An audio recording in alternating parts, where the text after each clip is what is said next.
Veracidad Channel presenta. Mirad que nadie os engañe.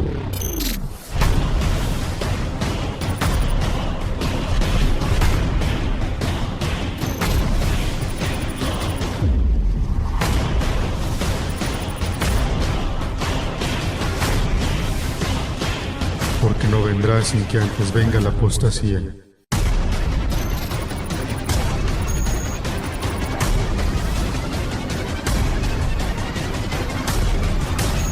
Apostasía. Estás aquí, tú, yo, todos nosotros estamos en esta convención con la finalidad de mejorar la mente. Hoy vas a recibir ese gran secreto para poder lograr tus metas y tus sueños. Estamos bien emocionados. Mucha gente creemos en lo que pensamos, pero no pensamos en lo que creemos. En tus manos tienes una oportunidad. Las rejas a través de esta convención te las están quitando. Ahora es tu decisión. Yo quiero realmente que tú te vayas bien claro de que tú vas a ser diamante. Yo te recomiendo a ti que seas el número uno en el programa educativo, el número uno en tus eventos, que seas el número uno, el ejemplo para tu equipo. Lo único que importa es hacia dónde vas.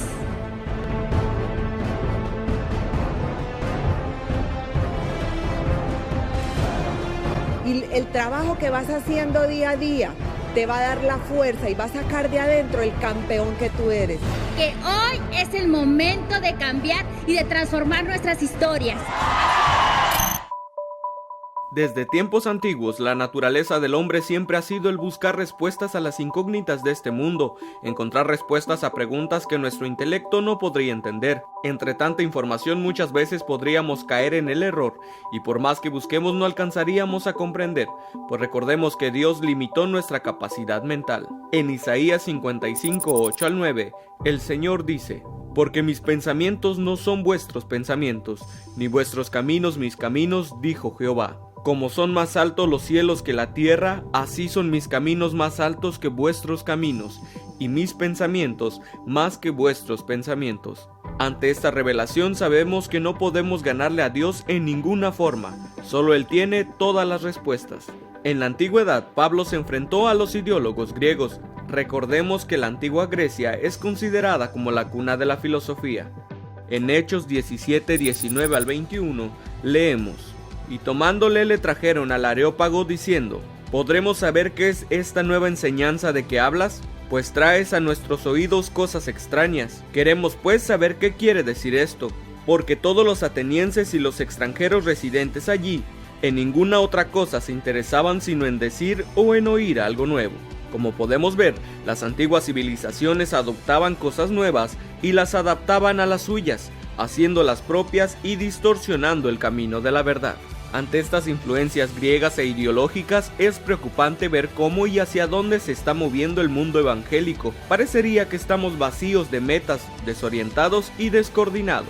Es preocupante saber qué le estamos transmitiendo al mundo que todavía no conoce a Dios. Debemos reflexionar sobre si el cristianismo de nuestro tiempo va todavía por las sendas antiguas, o si ignorantemente seguimos el ritmo que nos marcan los hábiles lobos rapaces disfrazados de ovejas. Nuestro propósito no es señalar los movimientos que han surgido dentro del mundo evangélico en los últimos años, especialmente dentro del entorno neopentecostal, pues en muchas ocasiones se observan actitudes y excesos que podrían calificarse como antibíblicos, sino es encaminar con sustento bíblico a la verdad y evitar que caigan en errores. Queremos edificar y no destruir. Debemos saber que lo más importante es llevar almas rendidas a los pies de Cristo, aunque militen en denominaciones diferentes, porque siguiendo el consejo de Gamaliel en Hechos 5:39, no nos gustaría estar luchando contra Dios. Antes de entrar propiamente al tema, usted debe saber que la salvación es personal y que la relación que usted tenga con Dios no depende de su congregación o denominación a la que asista, pues no podemos generalizar lo que practiquen en su iglesia como bueno o malo. Todo dependerá de la relación que tenga con Dios. Como es de su conocimiento, las congregaciones primitivas también lidiaban con las falsas doctrinas que pretendían torcer el evangelio de Cristo. Lo vemos en Gálatas 3:1. Oh Gálatas insensatos, ¿Quién nos fascinó para no obedecer a la verdad, a vosotros ante cuyos ojos Jesucristo fue ya presentado claramente entre vosotros como crucificado? Pablo escribe muy preocupado por los creyentes en la región de Galacia, como lo estamos nosotros hoy por muchos cristianos cercanos que conocemos, a la gente sincera que había conocido a Cristo y había recibido el entendimiento de una vida centrada en las enseñanzas del Maestro, y a los que ahora veía cómo eran fácilmente removidos de sus bases cristianas, les pregunta directamente: ¿quién nos fascinó? El término fascinar, que viene del griego vascaino, en otras versiones es traducido como hechizar, y refleja la situación que se está viviendo en actualidad. Una situación en la que miles de creyentes de distintos grupos cristianos que han demostrado por años una sólida formación bíblica, están abandonando sus grupos para unirse a movimientos neopentecostales atraídos por toda una serie de manifestaciones espectaculares que captan sus mentes, rindiéndose en muchas ocasiones ante lo novedoso y la llamada nueva ola del espíritu. Otras definiciones del término vascaino son hechizar, embrujar, encantar, alucinar, engañar, deslumbrar, seducir. Hoy en día es como si muchos creyentes de iglesias tradicionales se sintieran desencantados del evangelio sencillo y nada espectacular que recibieron, y que con el paso de los años se han sentido atraídos fácilmente por todo lo novedoso y espectacular. Se han dejado deslumbrar por muchos grupos modernos. Estas nuevas corrientes están promoviendo un evangelio de ofertas en el que los hijos de Dios, por el simple hecho de serlo, pueden recibir todo lo que deseen si ponen suficiente fe en ello, o por si lo declaran. También ponen más empeño en las cosas materiales y se olvidan de la oración como base de todo. Recordemos que nuestro Señor nos dijo: y todo lo que pidiereis en oración creyendo lo recibiréis. La oración debe ser nuestra principal actividad en la vida diaria. En Filipenses 4:6 también encontramos: por nada estéis afanosos, sino sean conocidas vuestras peticiones delante de Dios en toda oración y ruego, con acción de gracias. En Colosenses 4:2 vemos: perseverad en la oración, velando en ella con acción de gracias. Diga conmigo: coraje. Usted tiene que enojarse con ese diablo ya y no seguirle oyendo y mandarle a callar la boca. Y decirle: diablo, cállate la boca, porque tú no podrás hacerme dudar de lo que Dios va a hacer en los próximos meses en mi vida. Yo no soy lo que tú dices, yo soy lo que Dios dice. Yo no puedo lo que tú dices, yo puedo lo que Dios dice. Y yo soy lo que Dios dice, así que yo voy a pelear por mi milagro. ¿Cuántos van a pelear por su milagro acá? ¿Cuántos quieren un milagro en su vida? Esta bendición te seguirá. Hey, tu milagro te está persiguiendo. Aleluya. Tu milagro te está persiguiendo y tú no te das cuenta. Te está siguiendo. Se esconde detrás de árboles, se esconde detrás de carros, se esconde detrás de un muro. Y el ángel llega y le pregunta: ¿qué estás haciendo, milagro? Y el milagro le dice: estoy siguiendo a esa persona. Está oyendo a Dios y estoy siguiéndolo y estoy planificando alcanzarlo en aquella esquina, porque esta bendición te seguirá y te alcanzará. ¿Alguien va a ser alcanzado por un milagro pronto? Aleluya. Sacuda a alguien y dígale: sigue peleando por tu milagro, hermano. Está a punto de alcanzarte. Aleluya.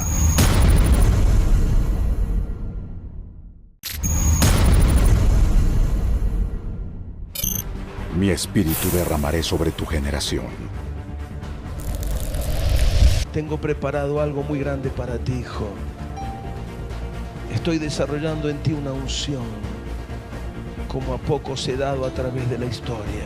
Y te levantaré para que prediques a millones en la tierra. No serán miles. Serás uno de los predicadores que llevará la palabra a la mayor cantidad de gente en la redondez del mundo. El que tiene oídos para oír, oiga lo que el Espíritu dice a la iglesia. Y mi bendición sobre tus renuevos. Que nuestra vida sea apenas la plataforma para un ministerio de impacto mundial, con demostración del Espíritu y del poder de Dios.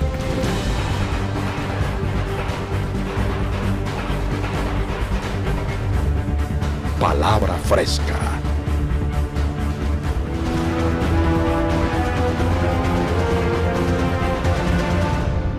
ver el poder de Dios. Juan Sebastián, un siervo de Dios, ejemplo, gran ejemplo para acá los jóvenes, ha sembrado el avivamiento aquí. Yo me voy lleno de la unción. Milagros. La enfermedad la mando salir fuera, se va fuera. Todo espíritu de muerte se va fuera. El doctor me dijo que tenía que volver a operar, yo tenía miedo porque yo no quería más cirugías. El pastor Juan Sebastián dio la palabra y el sábado amanecí sin la masa y el doctor me dijo que ya no había que operar. ¿Y tú estás listo para ser parte de esta generación? No todo lo que se presenta como nuevo o espectacular es bueno. A veces lo nuevo es una forma renovada con engaño de lo antiguo que ya no se lleva y que no se vende. Las empresas de mercadotecnia saben mucho de esto. Al mismo producto se le reforma el envase, se le cambian los colores adaptándolo a los de la moda y listo. Ya tenemos algo nuevo y atractivo para captar al incauto cliente que, como aquellos griegos de Atenas, pasan su tiempo preocupados casi exclusivamente de escuchar o adherirse a lo nuevo. Tristemente, algunas congregaciones adoptan nuevas teorías distorsionando y diluyendo el evangelio, reduciéndolo a nada, manipulándolo a su conveniencia y escriben supuestas nuevas revelaciones, en la mayoría de los casos contradiciendo la palabra. Con el correr de los años pareciera que el evangelio se tiene que adaptar a las nuevas corrientes modernas. Se escucha que lo último que aparece en el panorama evangélico mundial es lo nuevo de Dios para ese tiempo concreto. Pero no todo lo nuevo es vino nuevo del Señor, aunque se disfrace de un espectáculo espiritual atractivo y seductor. Recordemos que nos dice Pablo a través de 1 de Corintios 10:21. No podéis beber la copa del Señor y la copa de los demonios. No podéis participar de la mesa del Señor y de la mesa de los demonios. Cuidado, hermanos, con dejarnos seducir y deslumbrar por los anuncios de lo nuevo. Estemos siempre listos para recibir todas las cosas nuevas que el Señor en su misericordia quiera darnos cada día. Cosas que nos enriquecen y nos hacen crecer en nuestro caminar con Él. Esa fascinación de la que estamos hablando contribuye de una manera ciertamente preocupante al atractivo mundo de la imagen que se cuela en los hogares a través de la televisión. La imagen cautiva a los creyentes con espectaculares shows de magnífica puesta en escena, en los que la iglesia adopta esas actividades mundanas con el fin de atraer adeptos a sus movimientos, pero no hay solidez espiritual. Ganan congregantes en vez de ganar almas para Cristo. En esas actividades, que además se transmiten por televisoras cristianas, se prometen cosas de todo tipo, solicitando a cambio una ofrenda monetaria para sostener aquel ministerio. Desgraciadamente, muchos creyentes sencillos son atrapados frente al televisor de una forma absorbente, de tal manera que sus contribuciones económicas son desviadas hacia los televangelistas para alentar y potenciar ese tipo de espectáculo televisivo que siempre les promete recibir algo del Señor. Grandes concentraciones de todo tipo, como las convenciones de hombres, mujeres, de jóvenes, mixtas, campañas evangelistas multitudinarias, concierto para masas de creyentes, son una muestra más de las muchas fascinaciones ante las que algunos creyentes están sucumbiendo. Hoy en día pareciera que no tener una iglesia grande o mega iglesia es como no contar con la bendición de Dios, a pesar de que los creyentes que componen congregaciones pequeñas sean criados maduros de una vida consagrada. La gente de afuera diría que hay rivalidad, compitiendo por ver qué grupo crece más, y muchos creyentes son arrastrados a dejar sus pequeñas iglesias y unirse a las grandes iglesias evangélicas, haciéndolas cada vez más grandes. Pero como dice el refrán, no todo lo que brilla es oro, y cuando rascas bajo la superficie empiezas a descubrir lo que hay debajo. Es preocupante ver cómo en algunas congregaciones se adoptan tradiciones a las que se da más importancia y dejan atrás lo establecido por Jehová. La gente va a las grandes convenciones a pasarla bien esperando recibir cosas buenas, que les endulcen el oído con promesas que reflejan lo que ellos en su interior desean. Para agregarle un plus, son convocados por grandes y conocidos predicadores, o cualquiera de los nuevos apóstoles o profetas de moda. Es como si estuviéramos en los tiempos de Amós, en los que el Señor a través del profeta les recriminaba la búsqueda de Dios en los distintos santuarios de la época. Y no busquéis a Betel ni entréis a Gilgal, ni paséis en Berseba, porque Gilgal será llevada en cautiverio y Betel será deshecha. Buscad a Jehová y vivid, no sea que acometa como fuego a la casa de José y la consuma, sin haber en Betel quien lo apague. Sabemos que al Señor lo podemos encontrar directamente en nuestra habitación sin necesidad de ir a una gran convención o a las supuestas cruzadas de milagros.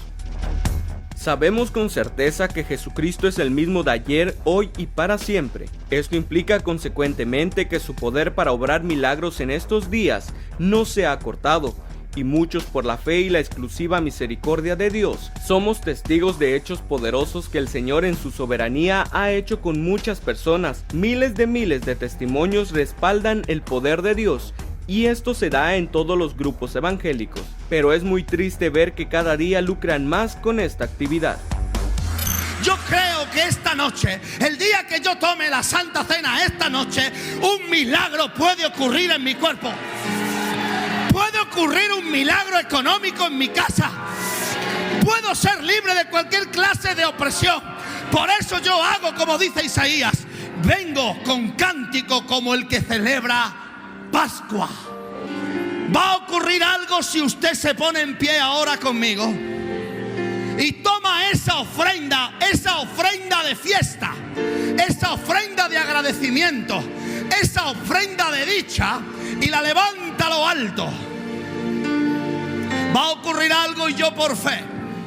Y si el pueblo de Israel fue libertado en una noche, santo Dios, en una noche recibió tanta riqueza que no sabían qué hacer con el oro en el desierto. ¿Usted cree que hoy, en un día de Santa Cena, un milagro no puede ocurrir en su vida?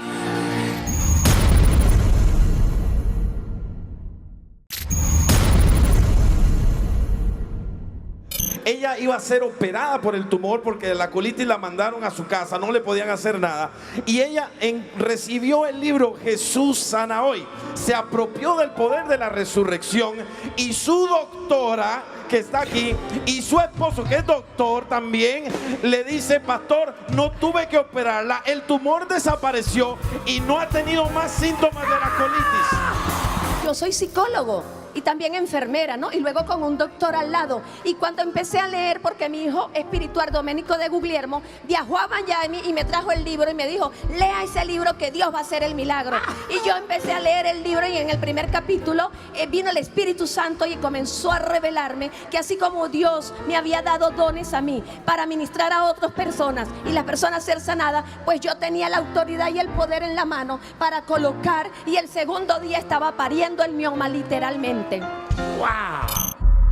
Es preocupante leer con frecuencia mucho más mantas espectaculares que dicen: campaña de sanidad con fulanito, o fuera de una congregación leer los horarios de sanidad, como si convirtieran el auditorio en un centro médico con consultas y horarios específicos en los que se le indica al Señor lo que tiene que hacer de tal hora a tal hora y de lo que debe de sanar en un horario fijo. ¿No cree que están convirtiendo al Señor en el esclavo de aquellos que dicen reconocerle como el Señor de sus vidas cuando le programan un horario y le dan órdenes precisas de sobre qué enfermedades debe poner su mano?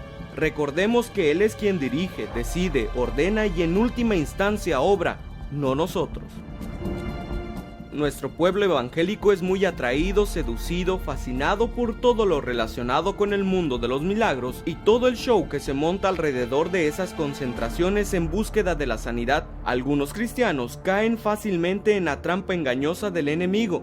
Piensan que la visión de milagros y sanidad será lo que hará que la gente crea en el mensaje de salvación. Pero el mensaje de salvación y el arrepentimiento no es un baúl cargado de sorpresas o milagros. Es un mensaje de amor, entrega y obediencia. Desafortunadamente, en muchas de esas concentraciones en búsqueda de la sanidad hay más ruido que nueces y un sentimiento de frustración colectivo semejante al que sufrían todos los enfermos del estanque de Siloé cuando había cesado el movimiento del agua y salían del estanque mojados pero con las mismas enfermedades con las que se introdujeron en él. Otra generalizada fuente de fascinación para muchos cristianos de nuestro tiempo, que va ganando terreno a pasos agigantados dentro del mundo evangélico pentecostal, es la de las nuevas escuelas proféticas y falsos anuncios por internet. No tienes más que poner atención a las predicaciones de los supuestos nuevos apóstoles, profetas o profetisas que van declarando cientos de promesas proféticas y predictorias, una tras otra, como si tuviesen una línea directa con el Señor. Lo triste es que los creyentes ven acrecentadas sus esperanzas de recibir lo que llevan años esperando y no llega. Esta nueva saga de profetas que se va multiplicando por todas partes como si se tratase de una eclosión de hongos, por su rápida multiplicación después de una lluvia, hablan y hablan como voceros de Dios, en la mayoría de las ocasiones de una manera tan general que cualquier cosa que predice es fácil que pueda sucederle a cualquier creyente en cualquier lugar del mundo. Con tristeza hemos encontrado que muchos creyentes pentecostales han arruinado sus vidas cristianas, esperando el cumplimiento de una palabra profética que le dio tal o cual ministro importante y que les ha hecho centrar su vida y sus esfuerzos en la consecución de lo que deseaban, y todavía siguen esperando, anulando al mismo tiempo sus vidas para cualquier otra cosa que Dios quisiera hacer con ellos. Podríamos decir que aquel que no cree lo que contiene la palabra de Dios, tampoco creerá lo que les pueda decir otros. El clamor del profeta por volvernos siempre a la palabra que no cambia ni se altera por voz humana, debe ser lo primero en nuestras vidas sobre todas las palabras pronunciadas por este o aquel profeta de turno. Vivimos en tiempos en los que todo el mundo secular está dirigido hacia el disfrute de los sentidos, las sensaciones, el feeling, las vibraciones positivas. A nuestro pueblo le cuesta abstenerse de este nuevo ídolo que destrona la fe y coloca en su lugar al Dios de nuestros sentimientos. Miles de cristianos evangélicos de todo el mundo buscan experiencias espirituales, algo que les llene sus vacíos internos, y caen como moscas en la dulce miel de buscar todo aquello que les pueda hacer sentirse bien en un entorno espiritual de exaltación y júbilo. Son como aquellas personas que si no se toman un café cada 3 horas, no son capaces de sobrellevar el día. Necesitan de la cafeína tanto como del aire que respiran. Y si no tienen café, buscan un sustituto estimulante similar, pero más refrescante. Muchos cristianos van a las concentraciones, ya sean musicales, evangelísticas, de sanidad o de cualquier otro tipo, a recibir su dosis de estimulante necesaria para sobrellevar su vida cristiana. ¡Aleluya! Tienen derecho a saber que tienen más poder que todo el infierno junto. Tienen derecho a saber que están ungidos para prosperar y fructificar. No pueden estar en derrota porque Dios está con ustedes. Aleluya. Aleluya. Esas reuniones son para ellos como fast food o comida rápida, que les anima y que despierta y alimenta todos sus sentidos. Por desgracia, muchos de estos creyentes buscadores de estimulantes terminan convirtiéndose en adictos de las sensaciones, corriendo cielo y tierra buscando el lugar en el que experimenten más a Dios, siguiendo y pagando a aquellos pastores del panorama evangélico que les prometen sentimientos por una módica ofrenda, y sufriendo la abstinencia cuando no hay cerca un encuentro en el que recarguen sus pilas espirituales. Lo triste de este tipo de fascinación es que se está desplazando el verdadero motor de la vida cristiana de muchos creyentes, la fe. Esa certeza de la realidad de Dios cuando no se siente nada, ese creer por encima del sentir o de la gratificación de nuestros sentidos, porque nosotros los cristianos debemos tener claro que nuestro caminar con Dios no está basado en estimulaciones continuas más o menos potentes, sino en caminar mirando al reino de Dios, porque por fe andamos y no por sentimientos, aunque estos tengan también su valor como parte de nuestra experiencia personal con el Dios real que nos conmueve en su presencia, que nos envuelve de su ternura o nos llena de su paz. Recordemos que nuestro único camino y alivio lo tenemos con Dios. Hagamos nuestras las palabras del salmista. Jehová es mi pastor, nada me faltará. En lugares de delicados pastos me hará descansar. Junto a aguas de reposo me pastoreará. Confortará mi alma, me guiará por sendas de justicia, por amor de su nombre.